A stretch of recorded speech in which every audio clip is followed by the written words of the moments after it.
യേശു പറഞ്ഞു, നിങ്ങൾ ഭൂലോകത്തിലൊക്കെ പോയി സകല സൃഷ്ടികളോടും സുവിശേഷം പ്രസംഗിക്കണം. വിശ്വസിക്കുകയും സ്നാനമേൽക്കുകയും ചെയ്യുന്നവൻ രക്ഷിക്കപ്പെടുകയും വിശ്വസിക്കാത്തവൻ ശിക്ഷാവിധിയിൽ അകപ്പെടുമെന്ന് യേശു പറഞ്ഞു.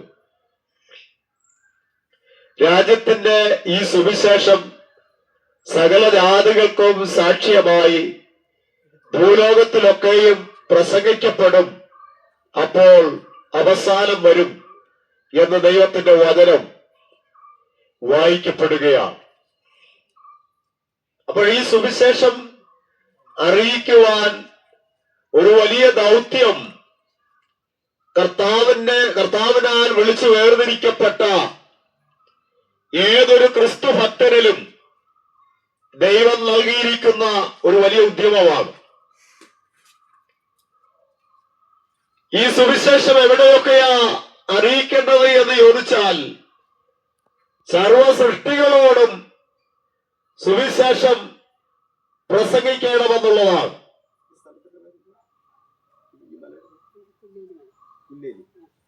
അതുകൊണ്ടാണ് ഈ പുല്ലേലി മലയിലും യേശുക്രിസ്തുവിനെ കുറിച്ചുള്ള ഈ സുവിശേഷത്തിന്റെ സത്യം വിളിച്ചു പറയുവാൻ താല്പര്യപ്പെട്ടത്. സുവിശേഷത്തിന്റെ പ്രഭാഷണം ഒരിക്കലും ഒരു മതത്തിന്റെ പ്രഭാഷണമായി ആരും ചിത്രീകരിക്കരുത്. അങ്ങനെ കാണുന്ന ഒട്ടനവധി ആളുകളുണ്ട്. സഭാ സംഘടനകളെ ചാരിക്കൊണ്ട് പലപ്പോഴും സുവിശേഷത്തിന്റെ പ്രാധാന്യം മനസ്സിലാക്കാതെ വണ്ണം വികട ചിന്തയോടെ നോക്കിക്കാണുന്ന ആളുകളുമുണ്ട്. എന്നെ കേട്ടുകൊണ്ടിരിക്കുന്ന ദേശനിവാസികളോട് വളരെ സ്നേഹത്തോടെ പറയുകയാണ്, അങ്ങനെ ഒരു സംഘടനയുടെയും ആഭിമുഖ്യത്തിൽ നടത്തപ്പെടുന്ന ഒന്നല്ല സുവിശേഷത്തിന്റെ പ്രചരണമെന്ന് പറയുന്നത്. യേശു ക്രിസ്തു തന്നെ അനുഗമിച്ചതായ തന്റെ ശിഷ്യന്മാരോട് പറഞ്ഞ ഏറ്റവും സുപ്രധാനമായ ഒരു കൽപ്പനയായിരുന്നു, ഭൂലോകത്തിലൊക്കെ പോയി സകല സൃഷ്ടികളോടും സുവിശേഷം പ്രസംഗിക്കണം. കർത്താവ് ഉയർത്തെഴുന്നേറ്റതിന് ശേഷവും സ്വർഗാരോഹണം ചെയ്യുന്നതിന് മുൻപും കർത്താവ് അവരെ ഈ കാര്യം ഓർമ്മിപ്പിക്കുന്നുണ്ട്. നിങ്ങൾ ശക്തി ലഭിച്ചിട്ട് യെരൂശലേമിലും യഹൂദയിലും എല്ലായിടത്തും ശമരിയയിലും ഭൂമിയുടെ അറ്റത്തോളം എന്റെ സാക്ഷികളാകുമെന്ന് കർത്താവ് പറഞ്ഞു. ഏറ്റവും പരമപ്രധാനമായ ഒരു സന്ദേശമാണ് സുവിശേഷത്തിന്റെ സന്ദേശം എന്ന് പറയുന്നത്. ഇത് മനസ്സിലാക്കാത്തത് കൊണ്ടാണ് പലപ്പോഴും പലരും പറയാറുണ്ട്, നിങ്ങൾക്ക് നിങ്ങളുടെ പള്ളികളിലും ആരാധനാലയങ്ങളിലൊക്കെ ഇത് പറഞ്ഞാൽ പോരെ, എന്തിനാണ് മൈക്ക് കെട്ടി ഇങ്ങനെ വെച്ചുകൊണ്ട് പരസ്യമായി ഓരോ കവലകളിലും ഓരോ ഗ്രാമങ്ങളിലുമൊക്കെ പ്രസംഗിച്ചുകൊണ്ടിരിക്കുന്നത് നിങ്ങൾ അറിഞ്ഞാൽ പോരെ എന്ന് ചിന്തിക്കുന്ന ആളുകളുണ്ട്. എന്നാൽ അങ്ങനെ ഞങ്ങൾക്ക് വേണ്ടി അല്ലെങ്കിൽ അങ്ങനെയുള്ള ഒരു പ്രത്യേക ക്രിസ്തീയ സമുദായത്തിനു വേണ്ടിയോ പ്രത്യേക ജനവിഭാഗത്തിനു വേണ്ടിയോ അറിയിക്കേണ്ടതും അറിയേണ്ടതുമായ ഒരു സന്ദേശമല്ല ഇത്. സകല മനുഷ്യരും ഒരുപോലെ അറിയുകയും കേൾക്കുകയും ചെയ്യേണ്ട സന്ദേശമാണ് സുവിശേഷ സന്ദേശം എന്ന് പറയുന്നത്. ഇനി എന്താണ് സുവിശേഷമെന്ന് ഒന്ന് സൂചിപ്പിക്കുവാൻ ആഗ്രഹിക്കുകയാണ്. സുവിശേഷം എന്ന് പറഞ്ഞാൽ ദാവീദിന്റെ സന്തതിയായി ജനിച്ചു മരിച്ച് ഉയർത്തെഴുന്നേറ്റിരിക്കുന്ന യേശു ക്രിസ്തുവാണ് സുവിശേഷം എന്ന് പറയുന്നത്. യേശു ക്രിസ്തുവിന്റെ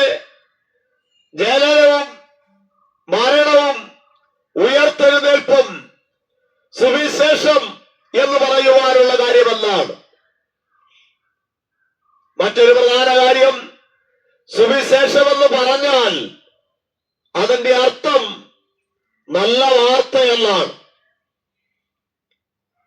അപ്പൊ ഒരു ആളിന്റെ ജനനവും മരണവും ഉയർത്തെഴുന്നേൽപ്പും നല്ല വാർത്തയാണ് എന്ന് പറയുവാനുള്ള കാരണമെന്നാണ്. പൊതുവിൽ അവയെക്കുറിച്ച് മനസ്സിലാകത്തക്ക വിധത്തിൽ അല്പമായ വിശദീകരണം നൽകുവാൻ ആഗ്രഹിക്കുകയാണ്. അതിന്റെ പ്രധാനപ്പെട്ട ഒരു കാര്യം, യേശുക്രിസ്തു ഈ ലോകത്തിലേക്ക് വന്നത്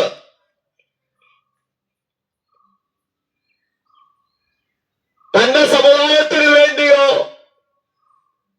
ഏതെങ്കിലും സംഘടനയ്ക്ക് വേണ്ടിയോ ഒരു പ്രത്യേക ജനവിഭാഗത്തിന് വേണ്ടിയോ വന്നതല്ല.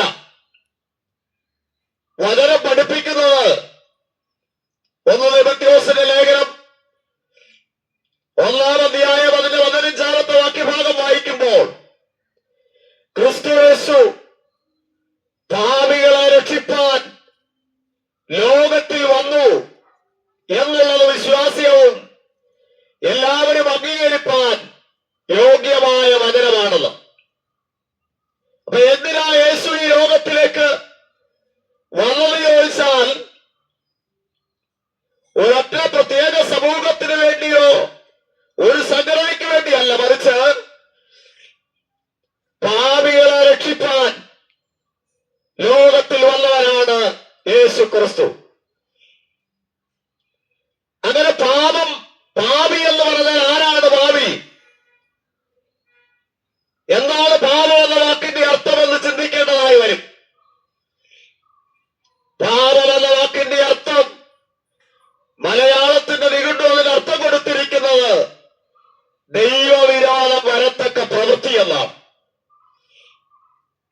ഓരോ ദിവസവും മനുഷ്യൻ എന്ന് ചെയ്തു കൂട്ടിക്കൊണ്ടിരിക്കുന്ന ഓരോ പ്രവൃത്തികളും സ്വന്തമായി ചെയ്യുന്നവർക്ക് പോലും പലപ്പോഴും സുബോധം വരുമ്പോൾ ഇഷ്ടപ്പെടാത്ത പ്രവൃത്തികളായിത്തീരും. ഭവനത്തിലുള്ളവർക്ക് ഇഷ്ടപ്പെടാത്ത പ്രവൃത്തികളാണ്. ആ സമൂഹത്തിനും ദേശത്തിനും ഇഷ്ടപ്പെടാത്ത പ്രവൃത്തികളാണ്.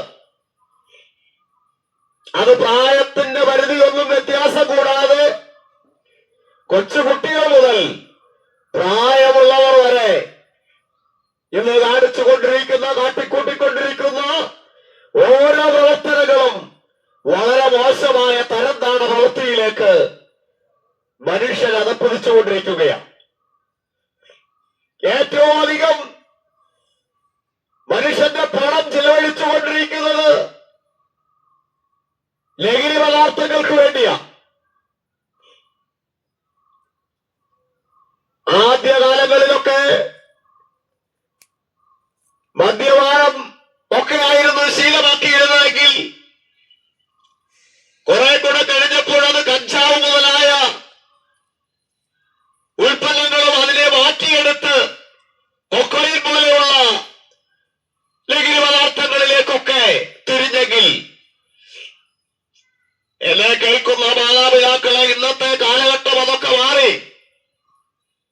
വളരെ മാരകമായ ലഹരികൾ MDMA അതുപോലെ സ്റ്റാമ്പ് രൂപത്തിലും വ്യത്യസ്തങ്ങളായ പല നിലകളിലുള്ള ഈ ലഹരികളുടെ ഉൽപ്പന്നങ്ങൾ ഇന്ന് സമൂഹത്തിൽ ധാരാളം വിറ്റഴിക്കപ്പെട്ടുകൊണ്ടിരിക്കുകയാണ്. അധികാരികൾ എത്ര നിയന്ത്രിക്കണം എന്ന് കരുതിയാലും അതിനെ നിയന്ത്രിക്കുവാൻ കഴിയാതെ അധികമായി വർദ്ധിച്ചു വന്നുകൊണ്ടിരിക്കുകയാണ്. ഒരു കാലത്ത് ഈ ലഹരി ഉപയോഗിക്കുന്ന ഒരു പ്രായമുള്ളവരായിരുന്നെങ്കിൽ ഇന്ന് ലഹരി ഉപയോഗിക്കുന്നത് ചെറുപ്പക്കാരെന്നല്ല പറയേണ്ടത്, ഏറ്റവും സ്കൂളുകളിൽ പഠിക്കുന്ന കോളേജുകളിൽ പഠിക്കുന്ന കൊച്ചു കുട്ടികൾ വരെ ഈ ലഹരികൾ ഉപയോഗിക്കുന്നു. ഒരു കാലത്ത് പുരുഷന്മാരാണ് ഉപയോഗിച്ചെങ്കിൽ ഇന്ന് സ്ത്രീകളും ഇതിന്റെ ഉപയോഗമെന്ന് മാത്രമല്ല ഇത് വ്യാപാരം ചെയ്യുവാൻ തുനിഞ്ഞിറങ്ങിയിരിക്കുകയാണ്. ഓരോ ദിവസവുമുള്ള വാർത്താമാധ്യമങ്ങളിൽ കൂടെ എത്രയോ നല്ല സൗന്ദര്യമുള്ള, വിദ്യാഭ്യാസമുള്ള, ആരോഗ്യമുള്ള നല്ല കുഞ്ഞുങ്ങൾ ഇത്തരത്തിലുള്ള ലഹരികൾ വ്യാപാരം ചെയ്യുന്നവരായി പിടിക്കപ്പെടുന്നു. അതിന്റെ ഒരു മറുഭാഗം നാം ചിന്തിക്കണം. പിടിക്കപ്പെടാത്തത് എത്രയോ ആളുകളുണ്ട് എന്ന് നാം കരുതിക്കൊള്ളണം. ഇങ്ങനെയുള്ള അവസ്ഥയിലേക്ക് ലോകം മാറിക്കൊണ്ടിരിക്കുമ്പോൾ മനുഷ്യരെ ഇത്തരത്തിലുള്ള പ്രവൃത്തിയിലേക്ക് അവരെ പ്രേരിതരാക്കുന്ന സ്വഭാവത്തെയാണ് പാപമെന്ന് പറയുന്നത്. അതിന്റെ പ്രവൃത്തി എന്ന് പറയുന്നത് ഈ അടുത്ത സമയത്ത് തിരുവനന്തപുരത്തൊരു പെറ്റ തള്ളയുടെ കഴുത്തറത്തൊരു മകൻ കൊന്നു. മാതാപിതാക്കളെ വെട്ടിക്കൊലപ്പെടുത്തുന്നു. സ്വന്തം സഹോദരങ്ങളെ, ഭവനത്തിലുള്ളവരെയൊക്കെ മാരകമായി വെട്ടിക്കൊല്ലുകയും വിഷം കൊടുത്തു കൊല്ലുകയും സ്വാർത്ഥ താല്പര്യങ്ങൾക്ക് വേണ്ടി ലഹരികളുടെ അടിമയായിട്ട് പ്രവർത്തിച്ചു കൊണ്ടിരിക്കുന്നു. ഇങ്ങനെയുള്ള മോശമായ എത്രയോ കാര്യങ്ങൾ അറിഞ്ഞു പറയാതെ ഈ ലോകത്തിൽ വന്നിച്ചു വന്നുകൊണ്ടിരിക്കുന്നു. ദൈവവചനം പറയുന്നു, എല്ലാവരും വഴിതെറ്റി ഒരുപോലെ വളരാത്തവരായി തീർന്നു, നന്മ ചെയ്യുന്നവരില്ല, ഒരുത്തൻ പോലുമില്ല എന്ന പ്രവാചക വരേണ്ടനായ യെശയ്യാവ് വിളിച്ചു പറഞ്ഞു, അയ്യോ പാപമുള്ള ജാതി, അകൃത്യഭാരം ചുമക്കുന്ന ജനം, ദുഷ്പ്രവർത്തിക്കാരുടെ സന്തതി, വഷളായി നടക്കുന്ന മക്കൾ. ഇങ്ങനെ ഒരു ജനദർശനത്തിലേക്ക് ഈ ലോകം മാറിക്കഴിഞ്ഞിരിക്കുകയാണ്. വചനം പറയുന്നു, കാണുന്നതിന്റെ ഉടയവനെയും കഴുകന്റെ യജമാനന്റെ മുൾത്തൊട്ടിയും അറിയുന്നു, എന്റെ ജനം എന്നെ അറിയുന്നില്ല എന്നാണ്. കൊക്കും ഭീമൽ പക്ഷിയും പെരുഞ്ഞാറയൊക്കെ മടങ്ങി വരുവാനുള്ള കാലം അറിയുന്നു. മനുഷ്യന്റെ ദൈവത്തിലേക്ക് മടങ്ങി വരുവാനുള്ള കാലം മറന്നുപോയിരിക്കുകയാണ്. ഇങ്ങനെയുള്ള പാപത്തിന്റെ പ്രവൃത്തികൾ മനുഷ്യനിലേക്ക് വർദ്ധിച്ച് പെരുകി വന്നുകൊണ്ടിരിക്കുകയാണ്. ഞാനിത് പറയുവാനുള്ള കാരണമെന്ന് പറയുന്നത്, യേശു ക്രിസ്തു പാപികളെ രക്ഷിപ്പാൻ വേണ്ടിയാണ് ലോകത്തിൽ വന്നത്. എന്നെ ശ്രദ്ധിച്ചുകൊണ്ടിരിക്കുന്ന ദേശനിവാസികളോട് സ്നേഹത്തോടെ പറയുകയാണ്, നിങ്ങളുടെ ഇത്തരത്തിലുള്ള എല്ലാ മോശമായ ജീവിതത്തിൽ നിന്നും ഒരു പുതിയ ജീവിതത്തിലേക്ക്, ഒരു പുതിയ മനസ്സിലേക്ക്, നിർമ്മലമായ ഒരു ഹൃദയത്തിലേക്ക്, വിശുദ്ധമായ ഒരു അനുഭവത്തിലേക്ക് നിങ്ങളെ നടത്തുവാൻ കഴിയുന്ന ഒരൊറ്റ മാർഗമാണ് ഇവിടെ വിളിച്ചു പറഞ്ഞുകൊണ്ടിരിക്കുന്ന യേശു ക്രിസ്തുവിന്റെ മാർഗമെന്ന് പറയുന്നത്. ഒരു ലേഖനത്തിൽ പൗലോസ് അപ്പോസ്തലൻ പറയുന്നുണ്ട്, ദൈവത്തിന്റെ വചനം രേഖപ്പെടുത്തുകയാണ്, ഒരുത്തൻ ക്രിസ്തുവിനായാൽ അവൻ പുതിയ സൃഷ്ടിയാകുന്നു എന്ന്. പഴയത് കഴിഞ്ഞുപോയി, ഇതാണ് പുതുതായിരിക്കുന്നു. ഒരു പുതിയ അനുഭവത്തിലേക്ക് വരുവാൻ ആഗ്രഹിക്കുന്ന ഒരാളുണ്ടെങ്കിൽ നിങ്ങൾക്ക് അതിനൊരു നല്ല അവസരമാണ്. അത് യേശുക്രിസ്തുവിൽ കൂടെ മാത്രമേ ആ പുതിയ അവസ്ഥയിലേക്ക് വന്നെത്തുവാൻ കഴിയുകയുള്ളൂ. യേശുക്രിസ്തുവാണ് പാപികളെ രക്ഷിപ്പാൻ വേണ്ടി വന്നത്. ഞാൻ പറഞ്ഞു വന്ന കാര്യമെന്ന് പറയുന്നത് സുവിശേഷം എന്ന് പറയുന്ന കാര്യവുമായി ബന്ധപ്പെട്ടുകൊണ്ടാണ്. സുവിശേഷം എന്ന് പറഞ്ഞാൽ യേശുക്രിസ്തുവിന്റെ ജനനം, മരണം, ഉയർത്തെഴുന്നേൽപ്പ് എന്നുള്ളതാണ്. യേശുക്രിസ്തുവിന്റെ ജനനത്തിന്റെ പ്രത്യേകാൽ എന്താണതിന് നല്ല വർത്തമാനം എന്ന് പറയുവാൻ കാരണം, ലോകത്തിൽ ഇന്ന് വരെ ഒരു പണ്ഡിതന്മാരും ഒരൊറ്റ മനുഷ്യൻ പോലും, ഒരു പുണ്യകർത്താക്കൾ പോലും ലോകത്തിലെ ഒരു മനുഷ്യന്റെയും പാപത്തിന് പരിഹാരം കൊടുക്കുവാൻ വേണ്ടി, പ്രാണന് രക്ഷ കൊടുക്കുവാൻ വേണ്ടി, ആത്മരക്ഷ കൊടുക്കുവാൻ വേണ്ടി ആരും ഇന്നുവരെ അവതരിച്ചിട്ടില്ല. ഒരു ചരിത്ര സംഭവങ്ങളും നമുക്ക് കാണുവാൻ കഴിയുന്നില്ല. ചില ഐതിഹ്യങ്ങളൊക്കെ താൽക്കാലികമായത് പറയപ്പെടുന്നുണ്ടെങ്കിലും അത് പ്രാദേശികമായി മാത്രം നിലകൊള്ളുമ്പോൾ യേശു ക്രിസ്തുവിനെ കുറിച്ച് പറയുന്നത് എല്ലാവരും അംഗീകരിപ്പാൻ യോഗ്യമായ വചനമാണെന്ന്. യേശു ക്രിസ്തു മാത്രമാണ് പാപികളെ രക്ഷിപ്പാൻ വേണ്ടി ഈ ലോകത്തിൽ വന്നത്. അതിനുവേണ്ടിയാണ് യേശു ഈ ലോകത്തിലേക്ക് ജനിച്ചതെന്ന് വചനം പറയുന്നുണ്ട്. മത്തായി സുവിശേഷം 1-ാം അധ്യായം 21-ാമത്തെ വാക്യഭാഗം വായിക്കുമ്പോൾ, അവൾ ഒരു മകനെ പ്രസവിക്കും, അവൻ തന്റെ ജനത്തെ അവരുടെ പാപങ്ങളിൽ രക്ഷിപ്പാനിരിക്കൊണ്ട് നീ അവൻ യേശു എന്ന് പേരിടണം എന്ന് വായിക്കപ്പെടുകയാണ്. യേശു ക്രിസ്തു പാപത്തിൽ നിന്ന് രക്ഷിക്കുന്നവനാണെന്ന്, അതിനുവേണ്ടിയാണ് ഈ ലോകത്തിൽ വന്നത്. അതുകൊണ്ടാണ് അത് നല്ല വാർത്തയാണ് എന്ന് പറയുവാൻ കാര്യം. ഇനി യേശു ക്രിസ്തു ജനിച്ചതോ മറ്റുള്ള മനുഷ്യരെ പോലെയുള്ള ജനനമല്ല. അതുകൊണ്ടാണ് ഇത് നല്ല വാർത്തയായി തീരുവാൻ കാരണം, യേശു ക്രിസ്തു ജനിക്കുന്നതിന് 700 വർഷങ്ങൾക്ക് മുൻപ് ജീവിച്ച് പ്രവചന ശുശ്രൂഷ ചെയ്ത പ്രവാചകവരേണ്യനായ യെശയ്യാവ് വിളിച്ചു പറഞ്ഞു, കന്യക ഗർഭിണിയായ ഒരു മകനെ പ്രസവിക്കുമെന്ന്. ദൈവം നമ്മോടുകൂടെ എന്നർത്ഥമുള്ള ഇമ്മാനുവേൽ എന്ന് പേർ വിളിക്കപ്പെടുമെന്ന് പറഞ്ഞു. 9-ാം അധ്യായം വായിക്കുമ്പോൾ അവിടെ കാണുന്നത്, നമുക്കൊരു ശിശു ജനിച്ചിരിക്കുന്നു, നമുക്കൊരു മകൻ നൽകപ്പെട്ടിരിക്കുന്നു, ആധിപത്യം അവന്റെ തോളിലിരിക്കും, അവൻ അത്ഭുതമന്ത്രി, വീരനാ ദൈവം, നിത്യപിതാവ് എന്ന് പേർ വിളിക്കപ്പെടുമെന്ന്. യേശു ക്രിസ്തു ജനിക്കുന്നതിന് പല വർഷങ്ങൾക്ക് മുൻപ് വിളിച്ചു പറഞ്ഞ ദൂതുകളാ. യേശു എവിടെയാണ് ഈ ശിശു ജനിച്ചത് എന്ന് ചോദിച്ചാൽ വളരെ വ്യക്തതയോടെ തിരുവെഴുത്ത് പറയുന്നുണ്ട്, ബേത്ലഹേമിലാണ് ശിശു ജനിച്ചത്. മറ്റ് പ്രവാചകന്മാരും അത് വിളിച്ചു പറയുന്നുണ്ട്. മകനെന്ന് പറയുന്നത് പ്രായപൂർത്തിയായ ആളാണ്. എവിടെയാണ് ഈ മകനെ നൽകിയത് എന്ന് ചോദിച്ചാൽ ക്രൂശിന്മേലാണ് ഈ മകനെ ദൈവം നൽകിയത്. യോഹന്നാൻ സുവിശേഷം 3-ാം അധ്യായം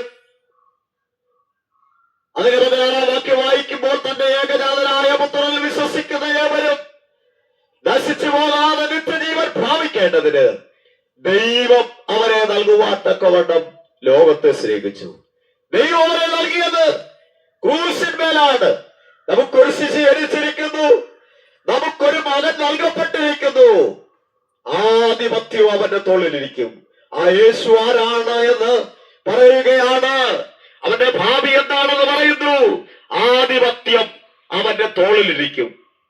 അവൻ അത്ഭുതമന്ത്രിയാണ്, വീരനാ ദൈവമാണ്, നിത്യപിതാവാണ് എന്ന് യേശു ക്രിസ്തുവിന്റെ ജനനത്തെയും തന്നെ ക്രൂശിലേൽപ്പിക്കുന്നതും ഭാവിയിൽ താൻ ആരാണ് എന്നും വളരെ വ്യക്തതയോടെ വെളിപ്പെടുത്തിയിട്ടുള്ള, ഇതുപോലെ നിർണയിക്കപ്പെട്ടിട്ടുള്ള, ജനിക്കുന്നത് മുൻപാകെ പ്രസ്താവിച്ചിട്ടുള്ള ഒരൊറ്റ അവതാര പുരുഷന്മാരെ ലോക ചരിത്രത്തിൽ കാണിക്കുവാൻ കഴിയുമോ?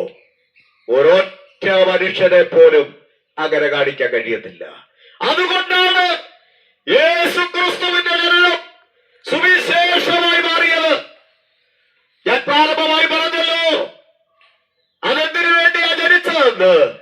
ഭാവികളെ രക്ഷിക്കുവാൻ വേണ്ടിയാണ് ഈ ലോകത്തിൽ വന്നത്. യേശു ആരായിരുന്നു എന്ന കാര്യം കൂടെ നമുക്ക് ചിന്തിക്കുവാൻ കഴിയും. യേശു ക്രിസ്തുവിന്റെ മരണത്തെ കുറിച്ച്, ഉയർപ്പിനെ കുറിച്ച് ചിന്തിച്ചതിന് ശേഷമായി യേശു ആരാണെന്ന് ദൈവവചന തെളിവുകളിൽ കൂടെ നമുക്ക് ചിന്തിക്കുവാൻ കഴിയും. യേശു ക്രിസ്തുവിന്റെ മരണമെന്ന് പറയുന്നത് ആരും തന്നെ കൊന്നതല്ല എന്ന് വളരെ സ്പഷ്ടമായി തിരുവെഴുത്തിന്റെ തെളിവുകളോടെ മനസ്സിലാക്കുവാൻ കഴിയുന്നുണ്ട്. സുവിശേഷ പുസ്തകത്തിൽ നമ്മൾ വായിക്കുമ്പോൾ യേശു തന്റെ പ്രാണനെ വിട്ടു എന്ന് കാണുന്നുണ്ട്. എന്റെ ദൈവമേ, എന്റെ ദൈവമേ, നീ എന്നെ കൈവിട്ടത് എന്ന് ഉറക്ക നിലവിളിച്ചുകൊണ്ട് സകല പാപവും തന്റെ ശിരസിന്മേൽ വഹിച്ചപ്പോൾ ആഗമസഭയുടെ അനുഭവത്തിലും തന്നെ ഏൽപ്പിക്കപ്പെടുന്നതായ ഭാരമാത്രം സകല മനുഷ്യവർഗത്തിന്റെ ഈ പാപം വഹിച്ചതായ ഭാരമാത്രമായിരുന്നു. യേശുവിന് മുൻപായി സാക്ഷിയായി കടന്നു വന്ന യോഹന്നാൻ പറഞ്ഞൊരു കാര്യമുണ്ട്, വിളിച്ചു പറഞ്ഞൊരു കാര്യമുണ്ട്. ഇതാ ലോകത്തിന്റെ ഭാരം ചുമക്കുന്ന ദൈവത്തിന്റെ കുഞ്ഞാണെന്ന് യേശുവിനെ കുറിച്ച് പറഞ്ഞു. ആ യേശു ക്രിസ്തു ഗതസമനയിൽ പ്രാർത്ഥിക്കുവാനായി പോകുമ്പോൾ അവിടെ രേഖപ്പെടുത്തിയിരിക്കുന്നത് ഹൃദയവതിവേദനയാൽ ഭാരപ്പെട്ട് ഹൃദയം തകർന്ന് കരഞ്ഞു. എന്തുകൊണ്ടാണെന്ന് അറിയാമോ? ഒരു മനുഷ്യന്റെ പാപത്തിന്റെ ശിക്ഷ എന്ന് പറയുന്നത് ചെറിയ കാര്യമല്ല. 70, 80, 50 വർഷക്കാലമൊക്കെ ജീവിച്ചിരുന്നിട്ട് ഓരോ ദിവസവും തന്റെ ജന്മം കൊണ്ടും ഗർഭം കൊണ്ടും താൻ ചെയ്തു കൂട്ടിയ പാപപ്രവൃത്തികൾക്ക് തക്കതായ ശിക്ഷാവിധി ദൈവം തരുവാൻ നോക്കിയാൽ എരിയുന്ന നരകത്തിന്റെ നീച്ചുകൂട മാത്രമല്ല, അതിനപ്പുറത്ത് വല്ല ശിക്ഷാവിധി ഉണ്ടെങ്കിൽ അതുകൂടെ പ്രാപിക്കേണ്ടി വരും. അത്രമാത്രം ശാപഗ്രസ്തമായ പ്രവൃത്തികളാണ് മനുഷ്യൻ ചെയ്തുകൊണ്ടിരിക്കുന്നത്. അവന്റെ ഹൃദയത്തിന്റെ നിരൂപണമായാലും അവന്റെ നാവിൽ കൂടെ വരുന്ന വാക്കുകളായാലും അവന്റെ പ്രവൃത്തിയിൽ കൂടെ ഉണ്ടാകുന്ന സ്വഭാവമായാലും മറ്റൊരാളിന്റെ അയൽവക്കത്തില് അതിര് മാന്തുന്ന സ്വഭാവമായാലും ഇങ്ങനെയുള്ള ഒരു വീട് ഭവനഭേദന നടത്തുന്നതായാലും കൊള്ളയും അക്രമവും പിടിച്ചുപറിയൊക്കെ നടത്തുന്നതായാലും ഇങ്ങനെയുള്ള ശാപഗ്രസ്തമായ പ്രവൃത്തിയെ എണ്ണി പരിശോധിച്ചു നോക്കിയാൽ എത്ര അധികമുണ്ടെന്നറിയാമോ? അയൽവക്കത്തുള്ള നന്നായി ജീവിക്കുന്ന ഒരാളിനെ നശിപ്പിക്കുവാൻ എന്ത് വിലയും കൊടുത്തവരെ ഇനിയും ഈ ഭൂമുഖത്ത് നിന്ന് ഇല്ലാതാക്കണമെന്ന് ഒരു ശത്രുതയും തോന്നിയില്ലെങ്കിലും പ്രവർത്തിക്കാൻ മനസ്സിൽ ഉണ്ടാകുന്ന പ്രേരണ, ഇതൊക്കെ ശിക്ഷാവിധി പറഞ്ഞാൽ എണ്ണി തിട്ടപ്പെടുത്താൻ കഴിയത്തില്ല. ഇങ്ങനെയുള്ള അനീതിയുടെ പ്രവർത്തനങ്ങൾക്കൊക്കെ ശിക്ഷാവിധി വെച്ച് നോക്കിയാൽ വലിയ ശിക്ഷ ഏറ്റുവാങ്ങേണ്ട സ്ഥാനത്ത് ദൈവവചനം പറയുന്നു, അവൻ തന്റെ രക്തം മൂലം, യേശുവിന്റെ രക്തം മൂലം പ്രായശ്ചിത്തമാകേണ്ടതിന് ദൈവം അവനെ പരസ്യമായി നിർത്തിയിരിക്കുന്നു എന്നാണ്. യേശു ക്രിസ്തു ക്രൂശിൽ ചൊരിയപ്പെട്ടതായ ആ രക്തം സകല പാപവും പോക്കി മനുഷ്യനെ ശുദ്ധീകരിക്കുന്നതാണ്. നിങ്ങളുടെ പാപം എത്ര കടുചുവപ്പായിരുന്നാലും ഹിമ പോലെ വെളുപ്പിക്കുമെന്നും രക്താപരം പോലെ ആയാലും അതിനെ പഞ്ഞി പോലെയാക്കി മാറ്റുമെന്ന് ദൈവവചനം പറയുക. എന്നെ കേട്ടുകൊണ്ടിരിക്കുന്ന പ്രിയപ്പെട്ടവരോട് പറയട്ടെ, നിങ്ങളുടെ പാപത്തിന്റെ സ്വഭാവത്തിൽ നിന്ന്, മ്ലേച്ഛതയുടെ സ്വഭാവത്തിൽ നിന്ന്, അനീതിയുടെ സ്വഭാവത്തിൽ നിന്ന് നിങ്ങളെ മാറ്റാൻ കഴിയുന്ന ആ മാർഗത്തെക്കുറിച്ചാണ് ഞാനിവിടെ വിളിച്ചു പറഞ്ഞുകൊണ്ടിരിക്കുന്നത്. അപ്പോസ്തല പ്രവൃത്തിയുടെ പുസ്തകം 26-ാം അധ്യായത്തിൽ വായിക്കുന്നത് പോലെ ഇരുളിൽ നിന്ന് വെളിച്ചത്തിലേക്കും സാത്താന്റെ പ്രവൃത്തിയിൽ നിന്ന് ദൈവത്തിലേക്കും നിങ്ങളെ മാറ്റുവാൻ കഴിയുന്ന ഒരു മാർഗം യേശു ക്രിസ്തു കാട്ടിത്തന്നതായ മാർഗമാണ്. യേശു ക്രിസ്തു അല്ലാതെ മനുഷ്യന്റെ പാപത്തിന്റെ പരിഹാരത്തിനായി ആര് ഒരു യാഗമായി തീർന്നിട്ടുണ്ട്? എന്തുകൊണ്ടാണ് അങ്ങനെ പരമയാഗമായി തീർന്നത് എന്ന് ചോദിച്ചാൽ, മനുഷ്യായന്റെയും ജീവന്റെ വില എന്തെന്ന് സൃഷ്ടികർത്താവിനല്ലാതെ ഒരു ടെക്നോളജിക്കും ഒരു ശാസ്ത്രത്തിനും വിലയിരുത്താൻ കഴിയത്തില്ല. അതിന്റെ വില മതിക്കുവാൻ കഴിയത്തില്ല. അതുകൊണ്ടാണ് കർത്താവ് പറഞ്ഞത്, ഒരു മനുഷ്യൻ സർവ്വലോകവും നേടിയിട്ട് തന്റെ ജീവനെ നഷ്ടമാക്കിയാൽ അവനെന്ത് പ്രയോജനം? നിന്റെ ജീവന് സർവ്വലോകത്തെക്കാൾ വിലയുള്ളതാ. അതിനെ രക്ഷിക്കുവാൻ ആ ദൈവത്തിനല്ലാതെ വേറൊരു മനുഷ്യനും സാധ്യമല്ല, ഒരു പുണ്യപ്രവർത്തനം സാധ്യമല്ല. അതുകൊണ്ട് 41 സങ്കീർത്തനത്തിൽ വായിക്കുന്നത്, സഹോദരൻ ശവക്കുഴി കാണാതെ എന്നേക്ക് ജീവിച്ചിരിക്കേണ്ടതിന് അവനെ വീണ്ടെടുക്കുവാനോ അവന് വീണ്ടെടുപ്പ് വില ഒടുക്കുവാനോ ആർക്കും കഴിയുകയില്ല. അവരുടെ പ്രാണന്റെ വീണ്ടെടുപ്പിന്റെ വിലയേറിയത് അതൊരു നാളും സാധ്യമല്ല. ദൈവത്തിന് അതിന് പകരം വില കൊടുക്കാൻ ആർക്കും കഴിയുകയില്ല. 2025 വർഷങ്ങൾക്കും 26 വർഷങ്ങൾക്ക് മുമ്പ് ഞാൻ പ്രസംഗിക്കുന്നവരായ യേശു ക്രിസ്തു ക്രൂശിൽ മരിച്ചു. എന്നെ കേൾക്കുന്ന സഹോദര സഹോദരി, കുഞ്ഞെ, മാതാവേ, പിതാവേ, നിങ്ങളോട് പറയട്ടെ, നിങ്ങളുടെയും പാപത്തിന്റെ പരിഹാരത്തിന് വേണ്ടിയാണ് യേശു ക്രൂശിൽ മരിച്ചത്. നിങ്ങൾക്ക് പരിഹാരം ഒരുക്കി വച്ചിരിക്കുകയാ. ഒരൊറ്റ കാര്യം, ആ യേശുവിനെ കൈക്കൊണ്ട് യേശു ക്രിസ്തുവിന്റെ നാമത്തിൽ വിശ്വസിക്കുന്ന ഏവർക്കും ദൈവമക്കളാകാൻ അവൻ അധികാരം കൊടുത്തു. യേശുവിനെ കർത്താവെന്ന് വായിക്കൊണ്ട് ഏറ്റുപറയുകയും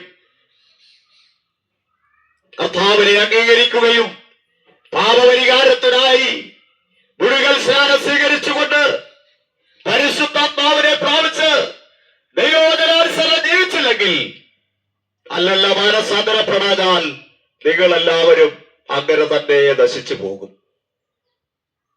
യേശു ക്രിസ്തു തന്റെ മരണം അതുകൊണ്ടാണ് നല്ല വാർത്തയായി തീർന്നത്. ഒരുപാട് അതിനെക്കുറിച്ച് വിശദീകരിക്കുവാനുണ്ട്, ഞാൻ അതിലേക്ക് കടന്നു പോകുന്നില്ല. എന്നാൽ അവിടുത്തെ ഉയർത്തെഴുന്നേൽപ്പ് സന്തോഷം നൽകുന്ന ഒരു കാര്യമാണ്. എന്നാൽ അവിടുത്തെ ഉയർത്തെഴുന്നേൽപ്പിന് വലിയ സന്തോഷം മനുഷ്യന് നൽകുന്നത് യേശു ക്രിസ്തുവിന്റെ ഉയർത്തെഴുന്നേൽപ്പ് കൊണ്ട്, പുനരുത്ഥാനം കൊണ്ട് സന്തോഷം നൽകുന്ന ഒരു കാര്യമെന്ന് പറയുന്നത്, മനുഷ്യാതിന്റെയും നീ ഞാനും യേശു ക്രിസ്തുവിനെ കർത്താവ് രക്ഷകരമായി സ്വീകരിച്ച് അവിടുത്തെ പരിശുദ്ധാത്മാവിനെയും പ്രാപിച്ച് ജീവിക്കുന്ന ഒരു വ്യക്തിയാണെങ്കിൽ, ക്രിസ്തുവിനെ മരിച്ചവരുടെ ഇടയിൽ നിന്ന് ഉയർപ്പിച്ച തന്റെ ആത്മാവിനെ കൊണ്ട് നിങ്ങളുടെ മർത്യ ശരീരങ്ങളെയും ജീവിപ്പിക്കും ദൈവം. സ്തോത്രം. ക്രിസ്തുവിന്റെ ആത്മാവില്ലാത്തവൻ അവനുള്ളവനല്ല. സ്നാനപ്പെട്ടത് കൊണ്ടാകുന്നില്ല, പരിശുദ്ധാത്മാവിനെ പ്രാപിക്കണം. എന്നാൽ മാത്രമേ നീ മരിച്ച് കല്ലറയിൽ ഒതുക്കപ്പെട്ടാലും കാഹളത്തിന് ധ്വനി കേൾക്കുമ്പോൾ നീ രൂപാന്തരം പ്രാപിക്കുകയുള്ളൂ, പുനരുത്ഥാനത്തിലേക്ക് കടന്നു വരികയുള്ളൂ, ഉയർത്തെഴുന്നേൽക്കുകയുള്ളൂ. യേശു ക്രിസ്തുവിന്റെ ഉയർത്തെഴുന്നേൽപ്പ് അതാണ് സന്തോഷം നൽകുന്നത്.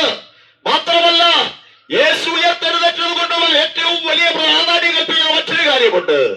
യേശു പറഞ്ഞു, ഞാൻ പോകുന്നത് നിങ്ങൾക്ക് പ്രയോജനം. ഞാൻ പോയി സ്ഥലമൊരുക്കിയാൽ പിന്നെയും ഞാൻ വന്ന് എന്റെ അടുക്കൽ നിങ്ങളെ ചേർത്തുകൊള്ളാമെന്ന് പറഞ്ഞു. പ്രിയപ്പെട്ടവരെ, ഇതാണ് സുവിശേഷം. ഇതുപോലെ ആര് ഉയർത്തെഴുന്നേറ്റിട്ടുണ്ട്? എല്ലാ മഹാന്മാരുടെയും കല്ലറകൾ ഇന്നത്തെ അടഞ്ഞു കിടക്കുമ്പോൾ, ഞാൻ പ്രസംഗിക്കപ്പെടുന്ന യേശു കർത്താവിന്റെ കല്ലറ ഇന്നും ആ പാലസ്തീന്റെ മണ്ണിൽ തുറന്നു കിടക്കുകയാ.